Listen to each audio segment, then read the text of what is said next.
Chapter 3 The Letters from No One. The escape of the Brazilian boa constrictor earned Harry his longest ever punishment. By the time he was allowed out of his cupboard again, the summer holidays had started, and Dudley had already broken his new video camera, crashed his remote control airplane, and, first time out on his racing bike, knocked down old Mrs. Figg as she crossed Privet Drive on her crutches. Harry was glad school was over, but there was no escaping Dudley's gang, who visited the house every single day. Piers, Dennis, Malcolm, and Gordon were all big and stupid, but as Dudley was the biggest and stupidest of the lot, he was the leader. The rest of them were all quite happy to join in Dudley's favorite sport, Harry hunting. This was why Harry spent as much time as possible out of the house, wandering around and thinking about the end of the holidays, where he could see a tiny ray of hope.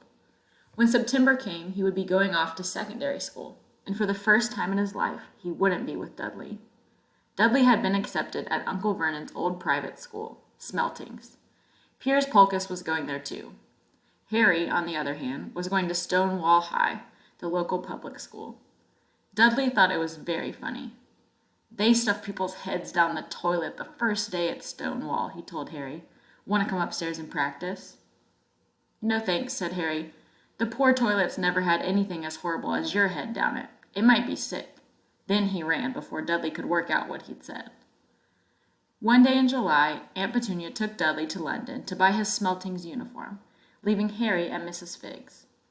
Mrs. Figg wasn't as bad as usual. It turned out she'd broken her leg tripping over one of her cats, and she didn't seem quite fond as them of before.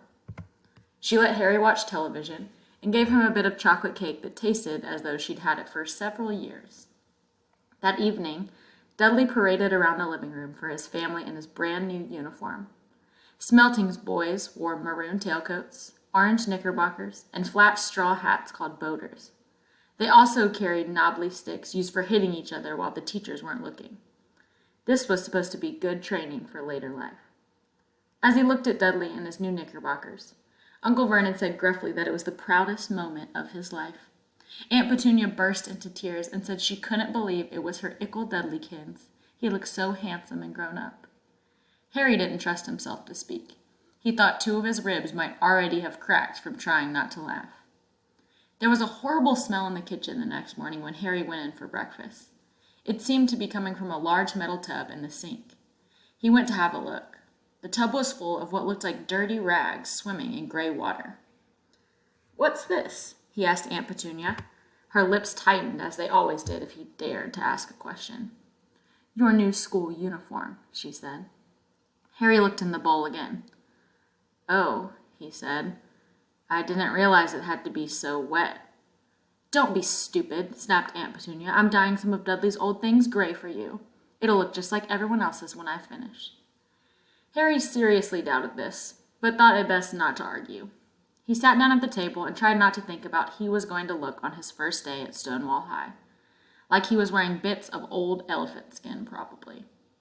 Dudley and Uncle Vernon came in, both with wrinkled noses because of the smell from Harry's new uniform.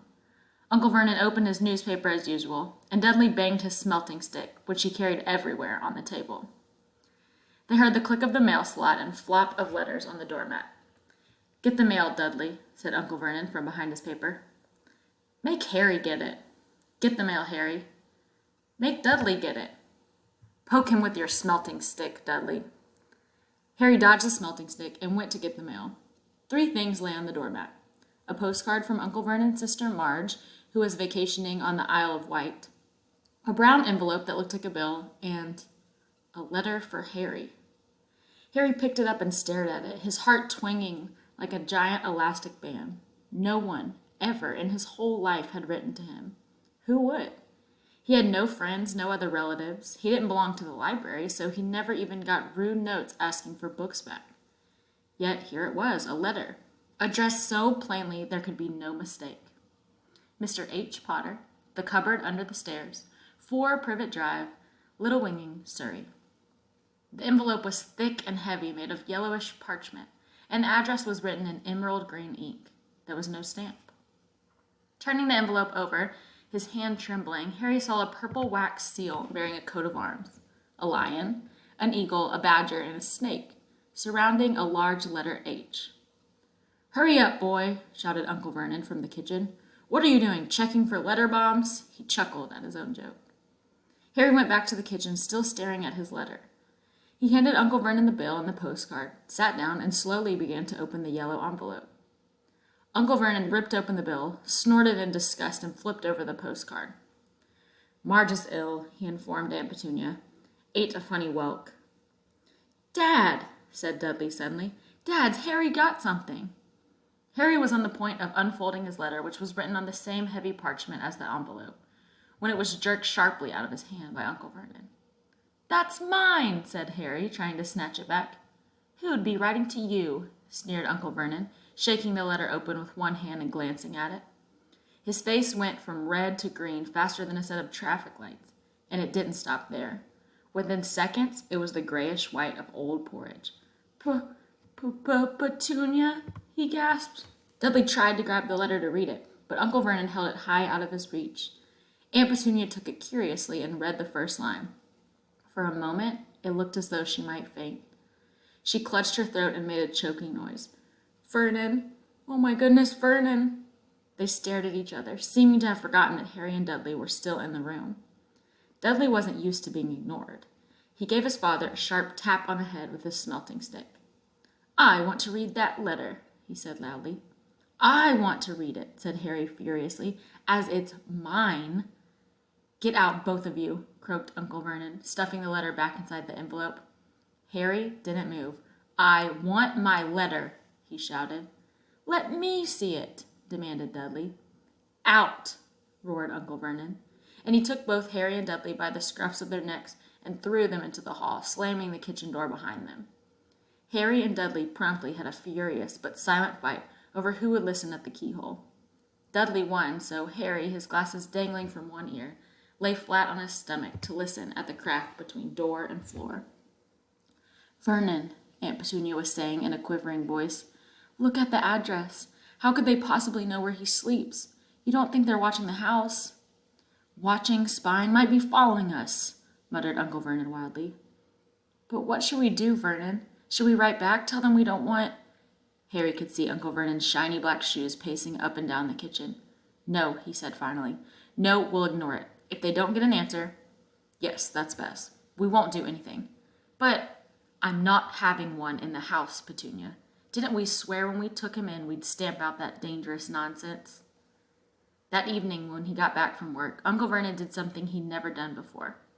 He visited Harry in his cupboard. "Where's my letter?" said Harry, the moment Uncle Vernon had squeezed through the door. "Who's writing to me?" "No one. It was addressed to you by mistake," said Uncle Vernon shortly. "I have burned it." "It was not a mistake," said Harry angrily. "It had my cupboard on it."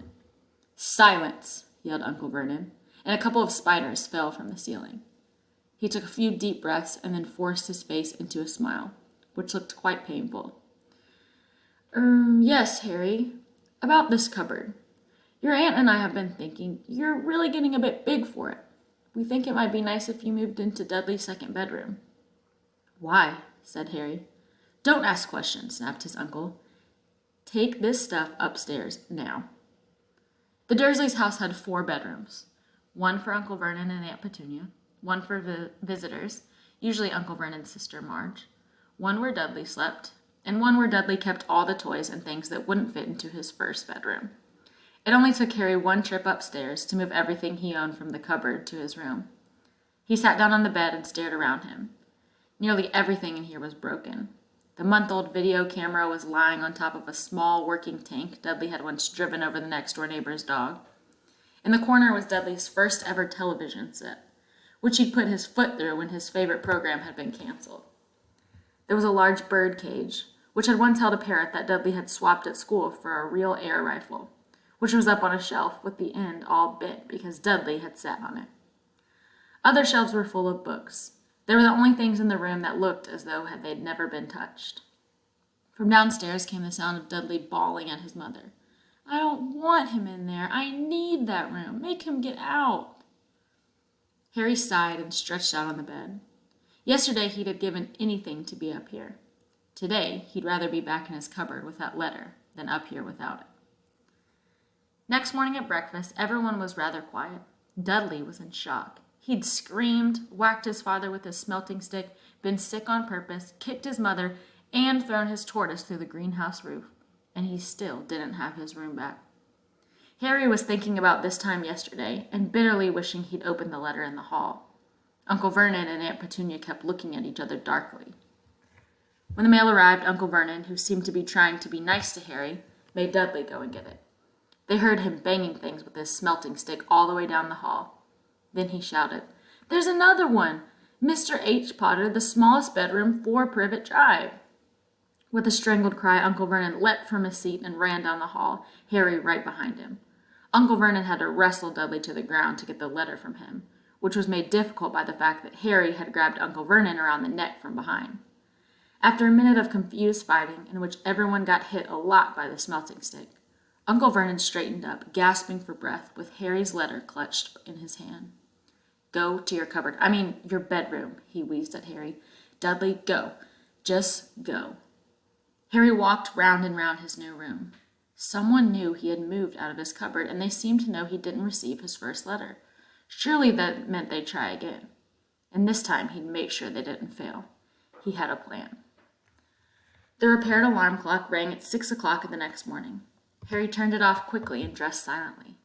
He mustn't wake the Dursleys. He stole downstairs without turning on any of the lights. He was going to wait for the postman on the corner of Privet Drive and get the letters for number 4 first. His heart hammered as he crept across the dark hall toward the front door. Arr! Harry leapt into the air. He'd trodden on something big and squashy on the doormat, something alive. Lights clicked on upstairs, and to his horror, Harry realized that the big, squashy something had been his uncle's face. Uncle Vernon had been lying at the foot of the front door in a sleeping bag, clearly making sure that Harry didn't do exactly what he'd been trying to do. He shouted at Harry for about half an hour and then told him to go and make a cup of tea. Harry shuffled miserably off into the kitchen. By the time he got back, the mail had arrived right into Uncle Vernon's lap. Harry could see 3 letters addressed in green ink. "I want," he began, but Uncle Vernon was tearing the letters into pieces before his eyes. Uncle Vernon didn't go to work that day. He stayed at home and nailed up the mail slot. "See," he explained to Aunt Petunia through a mouthful of nails, "if they can't deliver them, they'll just give up." "I'm not sure that'll work, Vernon." "Oh, these people minds work in strange ways, Petunia. They're not like you and me," said Uncle Vernon, trying to knock in a nail with a piece of fruit cake Aunt Petunia had just brought him.